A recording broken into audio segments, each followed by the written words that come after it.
Thank you for joining me today. My name is Daniela Werner, and I'm giving a presentation on why marketers should be including Pinterest in their online strategies. A little bit of information about me. I'm a full-time public relations graduate student at Full Sail University. I currently work full-time as a web marketing specialist for the University of South Alabama Health System, and I'm also a freelance content marketing writer with Vertical Measures out in Phoenix, Arizona. Previously, I did public relations for the History Museum of Mobile and the United States Sports Academy, which are both located here in South Alabama. Since we're talking about Pinterest, I figured I'd include a couple of pieces of information about what I like to pin about, which includes food, of course. I love food. I love indoor decorating, and I really like funny and or motivational quotes that you can find on Pinterest. If you want to get in touch with me, my Twitter handle is down here. It's at Daniela Werner 87. You can also email me. I'll have my email listed at the end of this presentation. So why Pinterest? Why are we even having a presentation about Pinterest, the thing that seems so leisurely and so fun? Well, it actually can be a very effective marketing tool when used the right way. I've taken a screenshot here of some of my news feed, or my pinning feed, I should say, from Pinterest, and you can see where some of my interests are coming in, the ones I mentioned earlier, like the food here, you can see the pin about drying herbs, you can see this pin about white chicken chili that looks really good right about now.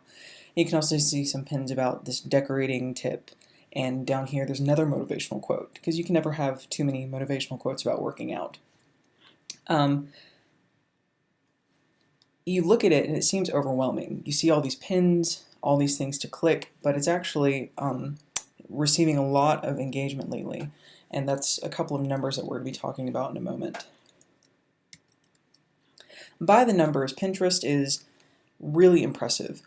It's about 5 years old, and it currently has about 70 million users every month. I don't even want to calculate that and figure out how many that is per year, but that's a lot. About 80% of its users are female, and more than 50% of the users are in the US. So you're seeing a lot of people in North America, and you're seeing a lot of women on Pinterest. I saw an interesting statistic the other day that mentioned that men on Pinterest actually have very large followings, which is very interesting to me. I'm not sure if it's just the content that they focus on pinning, or if it's the fact that it's a man on Pinterest and they just receive more followers. I'm not sure, because there are a lot of women, so I can see how a man's profile might stand out, especially if they have very interesting content to pin. So I thought that was interesting. Sharad Verma at TechCrunch said that Pinterest is, quote unquote, gradually becoming the Google of the visual web, which I think is very interesting and can be capitalized on in an online marketing strategy. So why Pinterest? Well, Pinterest is good at doing two things: evolving and engaging. And as we know with social media and its constantly changing nature, evolving is a really good thing to be able to do, and engaging is a really, really good thing to be able to do, because you have to keep people interested in what you're doing, and you have to continue to grow to meet their demands. A little bit more about Pinterest and how it has been evolving. It continues to grow and adapt to what its users want to see. For example, the recent addition of messaging makes Pinterest really easy to communicate in. You don't have to leave the platform, and this is really attractive for users because a lot of people, especially on mobile devices, don't want to have to get out of the app. They just want to be able to stay there and do what they need to do with Pinterest. Interestingly, earlier this year, Pinterest was named as one of the most popular sharing platforms globally, and I believe it actually outpaced email with many people in its usage. They've done a really good job of letting users integrate their content with websites and Facebook and Twitter, which is really important because Facebook and Twitter continue to be at the head of the social media movement, and websites are still an important part of strategy, even though a lot of people have gone to mobile websites and mobile layouts.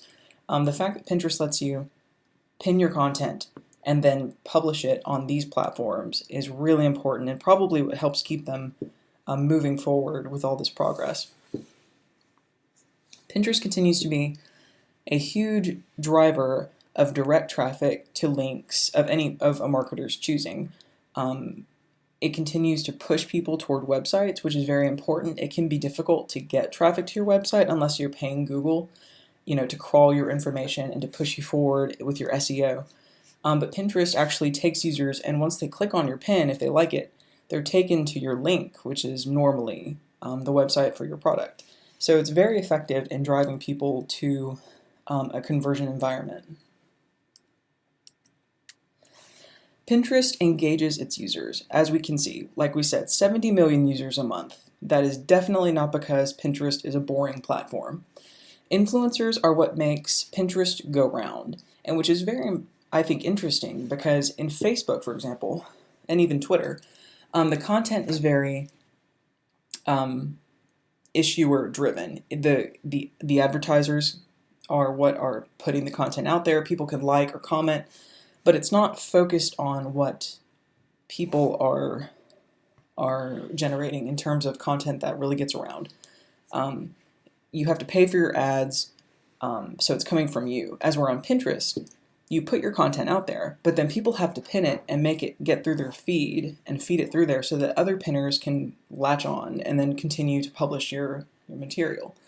So I think that's interesting. There's still a lot of play with the influencers and the users in Pinterest. Like we said, it continues to drive traffic back to websites, even better than Facebook does, a recent study found. New features, like we said, the messaging, and also this new feature called pin sending allows users to interact with each other, which is now allowing sellers to interact with their buyers, or for buyers to send a question to a seller. So again, you don't have to leave the platform to be able to get more information, which is really great. And it's also letting people kind of have more of a word of mouth type of function on Pinterest without having to leave the platform. For example, earlier this summer, some blueberry bushes next to my home were full of berries, and my neighbor had some really great recipes for baking with the blueberries and things like that on Pinterest.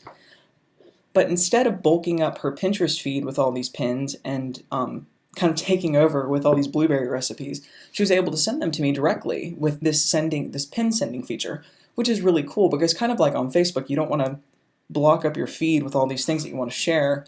So you send a link to someone. Well, on Pinterest, you can send the pin to someone, which is really great. It lets people talk about your brand. It lets people talk about your product more.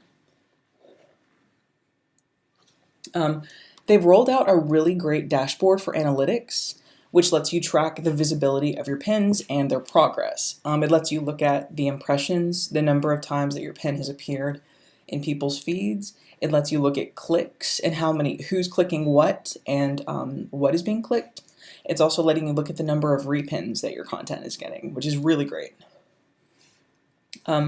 Marketers can also go back to their followers pages, look at their boards, and see what their followers are pinning. So marketers are able to get a really good glimpse at what their followers are inspired by, what they shop for, what they like to look at in their spare time, because these people go searching for this content and then they publish it back to their other followers. So it's really interesting how marketers can get a sense for what makes their followers tick. So that's all we have for today. If you have any questions, feel free to email me, DanielaWarner87@gmail.com. You can see it here on the screen. Or you can tweet at me. I'm at DanielaWarner87. If you have any suggestions or questions or anything like that, feel free to get in contact with me. But thanks for joining me today.